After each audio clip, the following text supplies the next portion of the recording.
On this episode of Locked On Lightning, we talk about possible landing spots outside of Tampa Bay for Steven Stamkos. We have more off-season trade talk, as well as round 2 of the Stanley Cup playoffs begin. All that coming up and more on Locked On Lightning.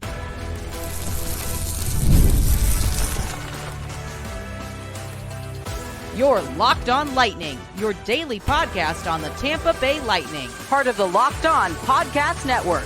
Your team every day. And welcome to another episode of Locked On Lightning, part of the Locked On Podcast Network, your team every day. I'm your host, Adam Danker. Thank you for joining us on this episode of Locked On Lightning. Today's episode is brought to you by Monopoly Go, the fast-paced game that lets you team up with friends for tournaments to unlock awesome prizes like unique stickers for trading, cool playing pieces, and hilarious emojis for taunting your friends. So go download Monopoly Go right now for free on Google Play or the App Store. Game on. On this episode, we're taking a look at some Steven Stamkos landing spots outside of Tampa Bay that possibly could make sense, as well as pull him away outside of Tampa Bay. We also talk about more off-season trade talk. We continue our segment from Friday as we started to spin the wheels on the hypothetical trade wheel for the Tampa Bay Lightning this offseason, as well as talking about round 2 of the Stanley Cup playoffs, where has all the teams settled since Friday. But before we grab any of those topics, I just want to remind you to go ahead, subscribe to the podcast. We are available wherever podcasts are distributed in audio form, namely Spotify, iTunes, Amazon Music, as well as go ahead, subscribe to our channel on YouTube. So there was an interesting article in my hometown newspaper, the New York Post, talking about the betting odds as to where Steven Stamkos could potentially land this offseason. And that just shows you, first of all, how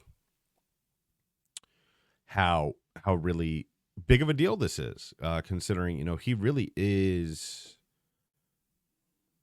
outside of Tampa, it's not just bias, it's a big deal that he is one of the big hot names that are going to be on the market this offseason.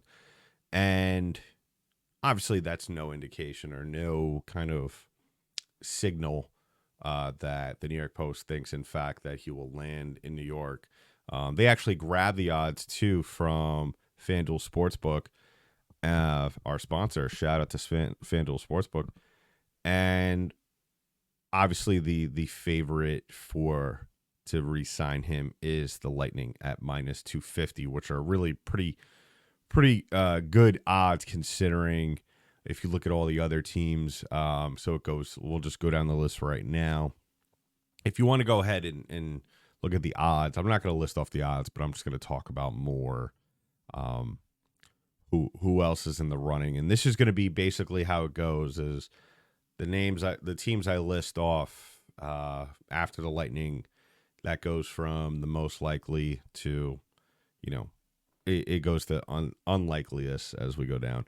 So you got the Red Wings, the Blackhawks, the Ducks, the Panthers, the Predators, the Maple Leafs, and whatever team the now defunct Arizona Coyotes will be once they're in Utah.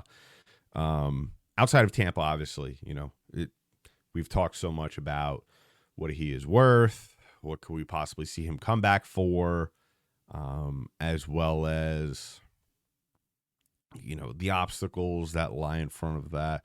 But we haven't obviously talked about, outside interest.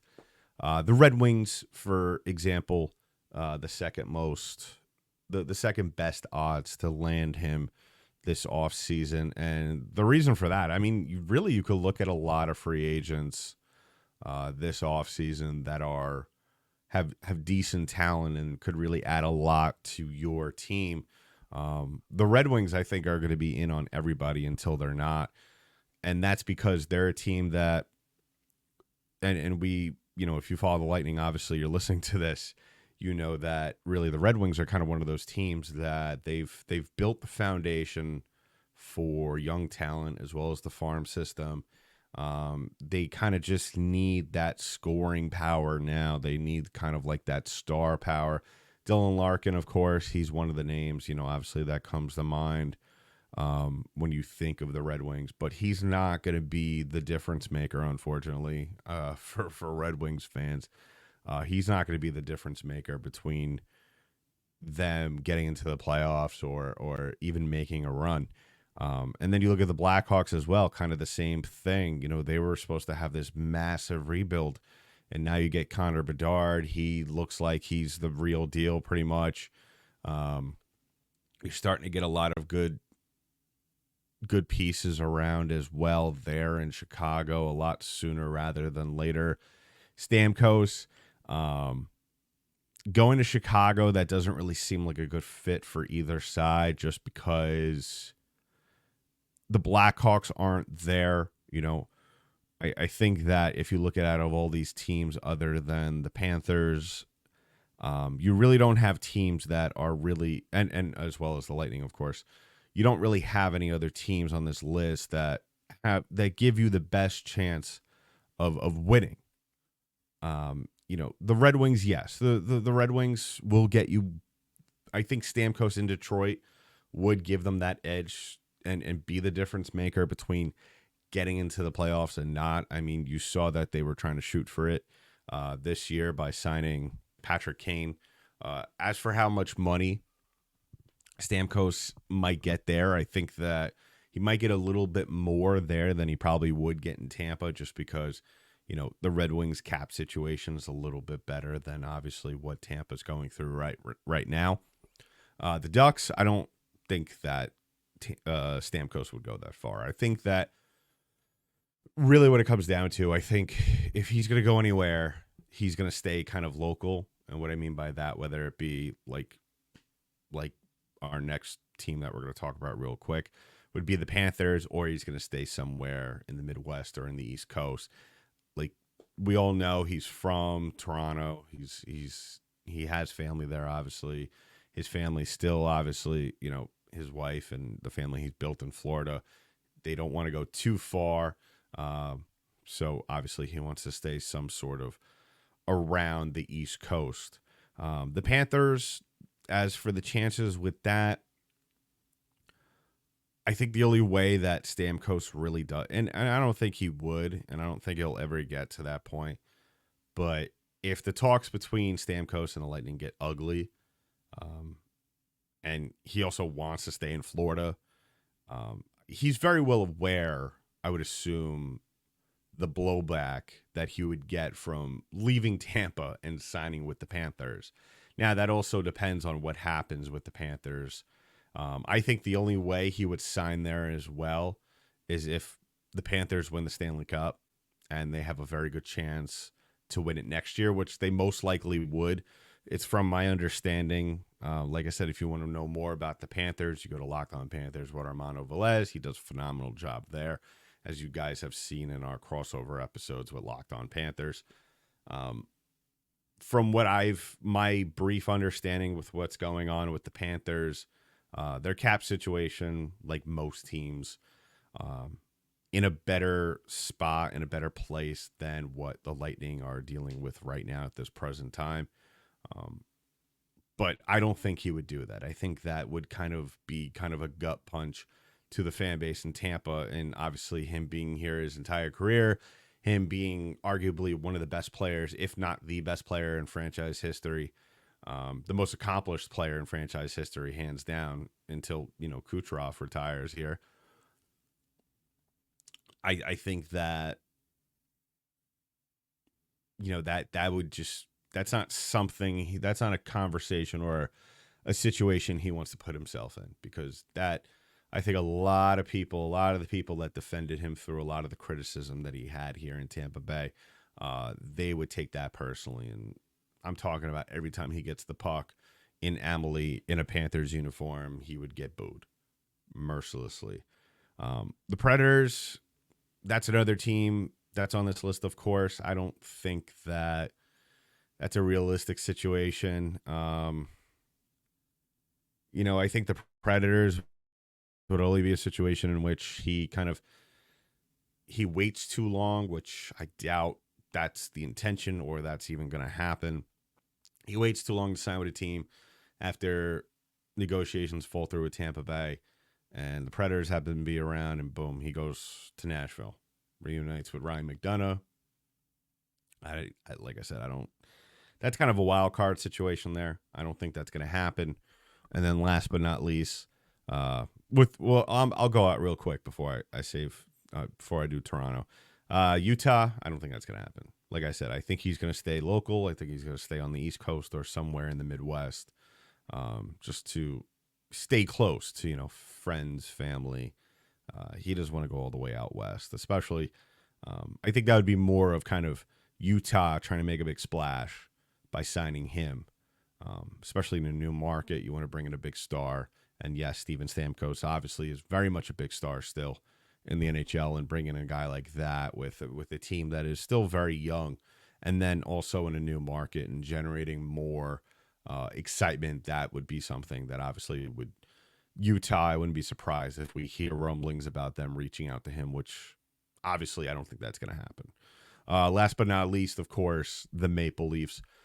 You kind of can't have the conversation about Steven Stamkos being a UFA without talking about Toronto. Obviously, there was, last time Steven Stamkos was a UFA, Toronto it was very heavily rumored that he was going to go back home to his childhood team. Obviously, that didn't happen. He stayed here. And I think that's going to be the same story, too, as well. I don't think it's going to be as heavily rumored, but I think that obviously a lot of people are going to throw out that little nugget there, too. I'm sure a lot of hopeful Maple Leaf fans are definitely going to kind of have that wish that he comes home and plays for them, and kind of being the savior for them, considering all the issues that have transpired over the last couple of days as they lost Game 7 to the Bruins. I don't think it's going to happen. I just don't think he wants to deal with any of that nonsense that goes on with that franchise, especially also with that market and dealing with the constant daily scrutiny. Whereas, as we all know, even though Tampa Bay is a hockey market, avid fan base, of course, the scrutiny isn't as loud or as often against him. So, yeah, it's an interesting conversation to have. I'm sure, unless they get a deal done pretty soon after the Stanley Cup playoffs, I would imagine that I honestly think that we're going to see a deal get done relatively quickly once the Stanley Cup playoffs conclude. And, then we could just focus on surrounding Stamkos with better players, like re-signing Duclair to an extension and all that fun stuff, and looking for a defenseman and all that. So coming up in just a little bit, we did a little segment on Friday talking about some possible trades. Our listener who pitched forward a trade scenario on Friday, he came back in the comments on Friday's video to talk about another trade proposal. We'll talk about that because it really is. We might end up doing a whole series on this. So shout out. We'll give him a shout out in the next segment. Shout out to Josh York. I'll just do it right now.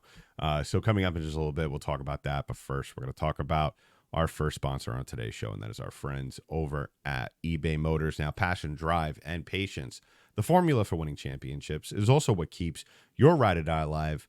eBay Motors has everything you need to maintain your vehicle and level it up to peak performance. Superchargers, roof racks, and exhaust kits, LED headlights, and more. Whether you're into speed, power, or style, eBay Motors has got you covered with over 122 million parts for your ride or die. You'll always find exactly what you're looking for, and with eBay Guaranteed Fit, your part is guaranteed to fit your ride every time or your money back, because with eBay Motors, you're burning rubber, not cash. With all the parts you need at the prices you want, it's easy to make your car the MVP and bring home huge wins. Keep your ride or die alive at ebaymotors.com. Eligible items only. Exclusions apply. eBay Guaranteed Fit only available to U.S. customers. So as always, I want to thank you all for making us your first listen of the day. If you haven't already done so, please go ahead and subscribe to the podcast on our YouTube channel. You could download our podcast in audio form wherever, on iTunes, Google Play, Amazon Music, Spotify, all that fun stuff. So go ahead and do that. And comment below, if Stamkos doesn't re-sign in Tampa, which would be very unfortunate and very disappointing to all of us. Where do you see him going? I don't think it's going to be Toronto. I don't think it's going to be Florida. I think probably the more logical decision would probably be Detroit, or the more likely decision would be Detroit. Other than that, I mean, I wouldn't be surprised if there's a team that comes out of that we didn't even discuss. So we'll see. We'll keep an eye on that. But now we get to a very fun part in the podcast. We had a listener on Thursday night or Friday morning, wherever. He talked about a potential deal, which we discussed on Friday's episode. This was Josh York, 3846. He talked about a possible trade that or a trade proposal that he did through Cap Friendly, which, if you don't know, they have a awesome site there, and they give you pretty much everything, where you could also be an Armchair GM and make these awesome trades, and they'll show you how all the money works. But Josh did an awesome trade where he had the Lightning pick up Pierre-Luc Dubois from the Los Angeles Kings. I believe in that trade, if I remember correctly, Victor Hedman goes to LA in that trade. And it was a very interesting trade. It was a trade that I thought that really would help the Lightning in terms of not only kind of freeing themselves of kind of having to make that tough decision of going after, or really having to go through the whole process with Victor Hedman, with that whole contract. But Josh came back on that episode later on, and he commented more about what the lineup would look like, as well as who else the Lightning would target. And actually, one of these players was one of my picks for offseason defenseman signing, Alex Carrier, who I really like, Alexander Carrier from Nashville. So let me just read this off. I'll read off Josh's whole thing, and then we'll talk about it. So if he was JBB, so first off, here would be the signings. Makes the lineup look like this. Hagel, Point, Cooch on the first line. And this is, like I said, post trading Victor Hedman for Pierre-Luc Dubois. You probably remember him from his time in Winnipeg. Cirelli, Dubois, Stamkos on the second line. Jeannot, Paul, Esamont on the third. And Sherry, Glendening, and Groshev on the fourth. The defensive pairings go as Sergachev, Radish, Kylington, Carrier, Lilleberg, and Chernak. And then obviously Vasilevsky and Johansson. Stamkos gets $6 million for 5 years. He picked Groshev to have a name, but really his spot should go to whichever prospect earns it out of camp. Oliver Kylington gets $3.5 million for 3 years as a project defenseman who looked really good a few years ago in Calgary. I think his contract will be around this unless he stays in Calgary, where it might be less for a shorter term. Alexander Carrier gets $4.6 million, 2 years. The money is on the higher end of what he should get, but probably less than bad teams might offer. Shorter term is to compensate for that by letting him get another contract still in his prime. Second option is more aggressive and involves another trade to address the defensive situation a lot better. So it'd be Hagel, Point, Cooch, Duclair, Dubois, Stamkos, Jeannot, Paul, Esamont, Sherry, Glendening, and Groshev. And then on the back end, you got Sergachev, Radish, Samuelson, Pesci, Lilleberg, and Chernak. Stamkos and Groshev are the same as the last option. Duclair gets $4 million for 3 years. Pesci gets $6 for 6, which is an overpay, but he'll probably be better, the best or the second best defenseman available, so he's going to get overpaid.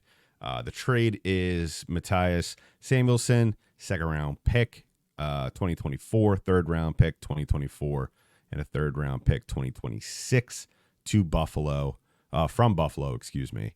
And Buffalo gets Anthony Cirelli, 7th round pick 2024, 7th round pick 2024, and a 6th round pick 2026. Samuelson gets pushed down the depth chart in Buffalo this year by other young defensemen, and his $4.3 million AAV 7-year contract is probably something Buffalo would be happy to move on from. Cirelli adds leadership to the Buffalo trying to build, strengthens relatively weak forward core, blah, blah, blah. Tampa can spare a top 6 center because of the Dubois trade. The draft picks give Tampa so much needed draft capital in the earlier rounds. And then in both cases, Purvix plays in Syracuse. I will say I do like the second option more. My only issue with it, and maybe this is just, I don't know how the money off the top of my head would affect all that. I'm not crazy, and I don't think Julian Brees would do this for this reason or go ahead and do that. I don't think if he were to get Dubois, I'm not crazy, and I don't think he would either. I don't think he's coming in to play center necessarily. That's more of an option. I mean, yeah, it gives you a very good option down the middle. But at the end of the day, Anthony Cirelli is your second-line center. This is something that he's been groomed to do and will eventually, potentially this year, become possibly, if they want to move Point out to the wing, possibly put Cirelli up on the first line, which we saw during the playoffs. I think it would be a lot more better all around and balanced if you're going to put Cirelli down the middle and then get Dubois. The whole purpose of getting Dubois is so you could kind of deal with the absence of Cirelli, not put him on the wing. I would rather see Cirelli out on the center position down the middle on that first line, have him splitting Point and Cooch. That allows, and I think this is the other part of it too as well, Dubois, with the issues that he has had over the last couple of years, performance-based. I'm not even talking about the issues that are rumored or may not be, that may be true or may not be true about how he is in the locker room. I think at the end of the day, that whatever that issue is, that's going to be sorted out. Obviously, there's a ton of people in this locker room that could figure that out and help him. But the performance-based stuff, I think that it'd be beneficial to the team as well as him. He comes in, good environment, not a lot of pressure to perform right away. I think you put him on the fourth line. And then you just move Paul and Glendening up. And that might sound a little crazy, but I think Paul is at this point where he is a second-line center. On a lot of teams, he's a second-line center. Glendening played phenomenally on the fourth line all year. He really anchored that fourth line. And I think that's really something that is going to earn him a third-line spot. And I think that's a more grizzled line if you put Glendening along Jeannot and Esamont. And Esamont could kind of be the offensive force there. Things will open up a lot more for him than they were when he was playing along Paul. My favorite part about all of this, and maybe I'll crunch the numbers tomorrow and talk about it on the podcast. Obviously, I'm not a fan of Stamkos getting $6 million AAV. I'd prefer, like, if you listen to past episodes, I prefer 5.5, 5. But I do like the term. 5 years is pretty good. He'll be 37 by then. Still, I always get nervous when, you've seen so many players playing in their 40s or early 40s or hit 40 while in the league. And it's just, I feel like a lot is made of that. And that will push some teams to give more money to those players or when they're in their 40s. And I'm just not a fan of it. That's just how I feel about it. But my favorite part about a lot of this is obviously Alexander Carrier. I think that's a perfect match. I think him getting a high contract for 2 years and then you could re-up it, The salary cap will be in a better spot. The Lightning will be in a better spot with the salary cap. And I think that's a good fit. I think obviously he's a very good defenseman. I would like to get a little greedy though. And I think that's where the negotiation with Stamkos should go, is just say, hey, you take X amount of money and we could really fix this team up in an offseason and be back right at it next year in the mix. And that's where I see bringing in Pesci from Carolina. And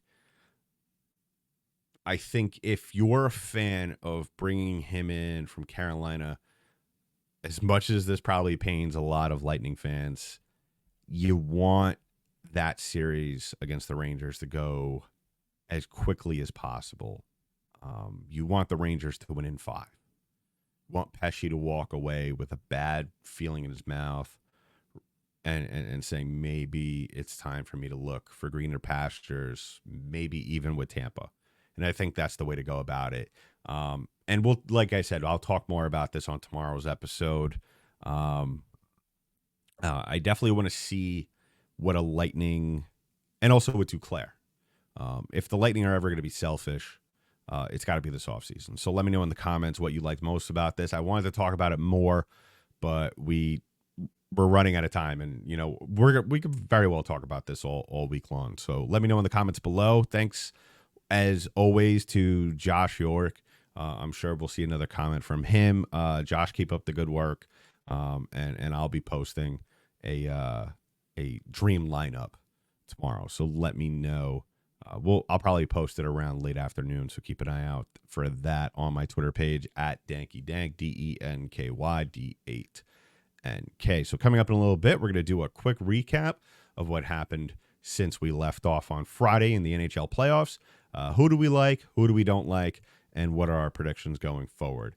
But first, we're going to talk about our last sponsor on today's show, and that is our friends over at Monopoly Go. Now, all right, I have a competitive side, but Monopoly Go really brings it out.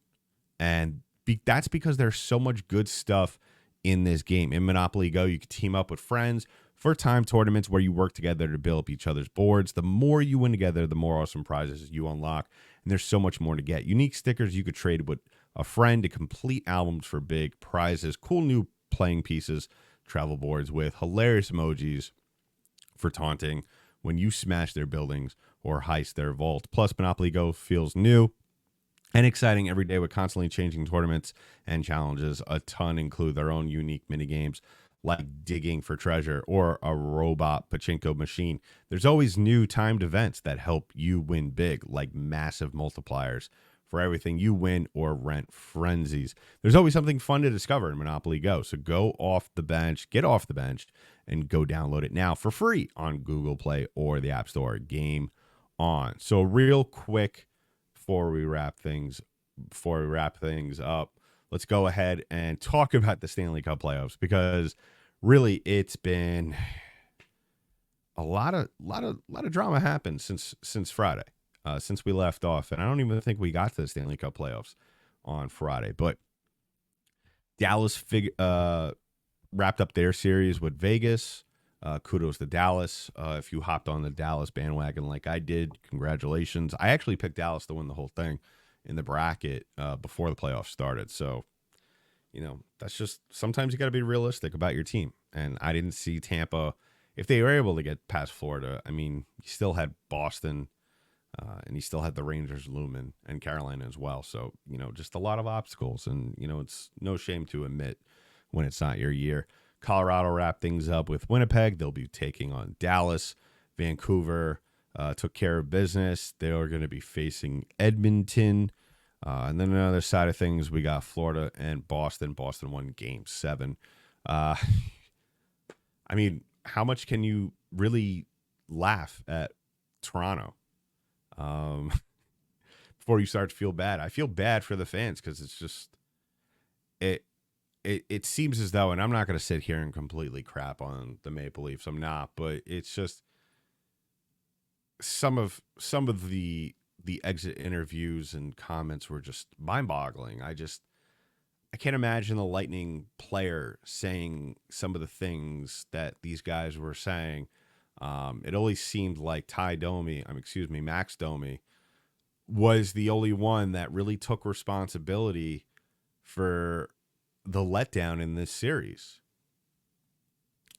Not hearing any of that from, your leaders, John Tavares, Mitch Marner, William Nylander, Austin Matthews. I mean, Matthews, I'll give him I'll give him a pass, considering he was sick as a dog and was just dealing with some injuries as well from that. But that's a very tough situation in Toronto. And, as bad as things have been for the Lightning this year, at least we could hang our hat on, it not being that bad.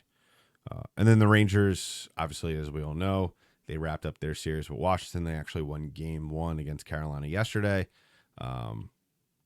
So that's going to be an interesting series to say. Like I said, if you haven't picked a bandwagon, I'm not saying become a Rangers fan, but if you want Pesci, let's hope that Carolina series completely falls apart for the Hurricanes, and the Rangers go completely crazy on them. I don't think that's going to happen. I think every game's going to be tight, and I think that going forward, Boston and Florida were playing tonight. I don't know who's winning that game right now. I think last time I left off, Boston was winning 3-1 when we jumped in on this. Boston is going to win this game 5-1.